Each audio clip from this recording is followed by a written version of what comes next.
राधा वल्लभ श्री हरिवंश। महाराज जी, आपके चरणों में कोटि कोटि प्रणाम। महाराज जी, जब भी मैं पढ़ने की कोशिश करता हूँ तो मेरा मन एकाग्रचित नहीं हो पाता। मन में कुछ और चलता रहता है, पढ़ाई में मन ही नहीं लगता। मेहनत करने के बाद भी सफलता नहीं मिल रही। महाराज जी, कृपा मार्गदर्शन करें। उद्देश्य ठीक हो जाएगा तो मन लग जाएगा। उद्देश्य हमारा गलत है। अभी पढ़ाई उद्देश्य नहीं है। अगर ठीक से उद्देश्य बन जाए पढ़ाई का तो कैसी बात करते हो। उद्देश्य में बहुत बड़ी ताकत होती है। हर कष्ट सहते हुए अपने उद्देश्य की पूर्ति में कदम नहीं लड़खड़ाते, जिसका उद्देश्य बन जाता है।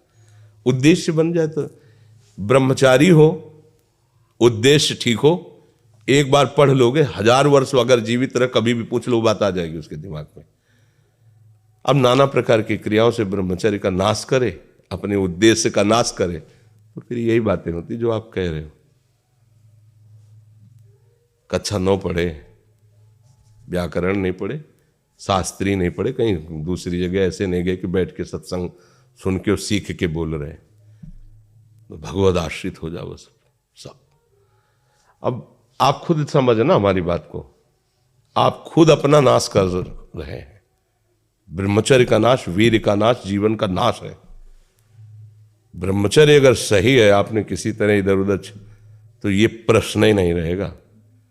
जिधर दृष्टि डालोगे उधर जय होती चली जाएगी। आजकल के बच्चे, नौजवान इसको मनोरंजन समझते हैं और उनको सलाह भी ऐसी मिलती है कि हम जैसे बोल रहे हैं ब्रह्मचर्य के लिए, तो डॉक्टर और आपको जो इधर सांसारिक प्रोत्साहन देने वाले हैं वो आपको सलाह देंगे। हमें तो अंग्रेजी का शब्द नहीं याद है। फ्रस्ट्रेशन। हाँ, यही जो स्टेशन कह रहे हैं। गाड़ी स्टेशन से अलग कर दो तो बोले तुम बहुत शांत हो जाओगे और फिर अपने काम में देखो कैसा उपदेश दिया जा रहा है कि वो।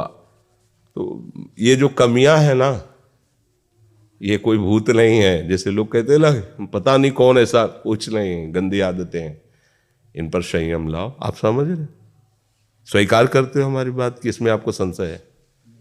हाँ, तो आप देखो, हम आज ही सत्संग में बोल रहे थे, हमारे रक्त का स्वभाव है ऐसे, जैसे कट जाए ना तो उसका स्वभाव थोड़ी देर में गाढ़ा होने की कोशिश करेगा। यदि कहीं फ्लो वाली नस कट गई तब तो आपको वहाँ डॉक्टरी की जरूरत है। अगर ऐसे कहीं त्वचा में ऐसे, तो उसका स्वभाव गाढ़ा हो जाना, वो थोड़ी ही देर में वो अपने आप को बांध लेगा, क्योंकि रक्त का एक स्वभाव होता है। अगर वो बाहर किसी तरह भी आया तो ठंडा होकर गाढ़ा हो जाएगा, वो रोक लेगा। इसकी आखिरी परिणति है वीर्य। वो स्वयं से नहीं निकलता, वो इससे भी गाढ़ी वस्तु है, वो घर्षण से निकलता है। अगर आप उसको गर्म न करें चिंतन के द्वारा, क्रिया के द्वारा, तो नहीं निकलेगा। और जब हम उसको, तो फिर वो जीवन को नष्ट। प्राय इस पर बच्चियां ध्यान ही नहीं देते कि ये कोई मार्ग भी है। और परिणाम क्या होता है कि फिर वो संसार में, जिसे डिप्रेशन कहते हैं, मानसिक रोग से ग्रसित हो जाते हैं, क्योंकि इसका परिणाम यही है।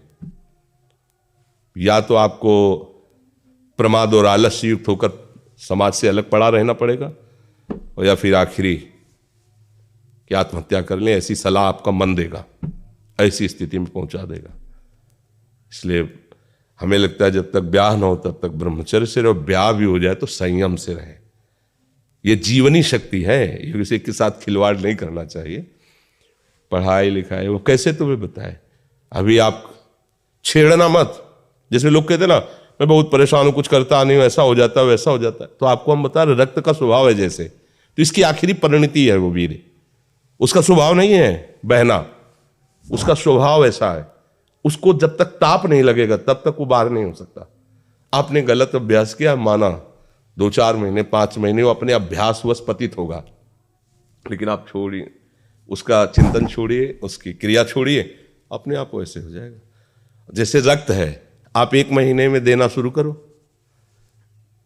जो देने का नियत कितना, 100-200 ग्राम 500 ग्राम जो भी दिए, 300 जो भी आप दीजिए, हर महीने तैयार हो जाएगा। और आप ना दीजिए तो आपके शरीर को अभ्यास हो जाएगा, आप दीजिए तो शरीर को अभ्यास हो जाएगा। वो शरीर, अगर आप रोज 300 तो फिर क्या होगा? आप मर जाओगे। समझ रहे हो ना? ऐसे शरीर की क्षमता, जैसे डॉक्टर जन के देखते हैं तुम्हारी क्षमता नहीं खून देने की, चलिए, क्योंकि अगर निकाल लोगे क्षमता नहीं तो उसकी हानि हो जाएगी। हाँ तुम्हारी क्षमता है, तुम्हारे अंग ठीक है, तुम स्वस्थ हो, महीने में ऐसा या जो समय अवधि, सोचो रक्त की आखिरी परिणति वो है वीर्य, और आप क्या कर रहे हैं? रोज कई कई बार। आपका परिणाम क्या होगा? अगर रोज वो खून निकाला जाए तो आदमी की हालत क्या हो जाएगी? खून की आखिरी परिणति है। अन्न रस जो हमने पाया उसकी परिणति धीरे धीरे परिवर्तित होते हुए मांस, मज्जा, रक्त, इनके वो आखिरी सप्तम धातु है वीर्य, और उसके साथ ऐसा खिलवाड़, कैसा जीवन होगा आपका? तो इस पर कोई विचार ही नहीं करता, समझता है ये तो केवल बाबा जियों का विषय। नहीं, आप मनुष्य शरीरधारी हो, आपको भी संयम से चलना है, और जब तक ज्ञान हो तब तक तो संयम से ही चलना चाहिए। बच्चे बच्चियों को तो गृहस्थी में अच्छे गृहस्थ बनेंगे जाकर, फिर उनकी हानि नहीं हो पाएगी उतनी। अब पहले से ही तो फिर अब वो पढ़ाई में मन कैसे लगे जब आपके पास पढ़ाई वाली सामग्री ही नहीं रह गई है? पहले क्या होता था, जैसे गुरुकुलों में स्मृति आपकी कमजोर हो रही है तो मेधा शक्ति बलवान करने के लिए ब्राह्मी उसको पिलाई जाती थी। ब्राह्मी है ये चीजें, क्यों? क्योंकि उनमें इतनी शीतलता, उनमें पौष्टिकता है कि वो वीर्य का वर्धन करके वीर्य को रोकेंगी। खास बात उसमें होती थी। अब हम इस बात को ना समझ करके फ्रेंड बनाते हैं और वो विनाश का खेल खेलते हैं जो हमारी सारी सांसारिक और पारमार्थिक दोनों उन्नति का नाश कर देता है। अब उस प्रश्न का क्या होता है? अब उसके लिए क्या सलाह? आप सही ढंग से रहो, अच्छा खाओ पियो, थोड़ा व्यायाम करो, सबके प्रति पवित्र भाव, अभी आप आनंद में आने लगोगे।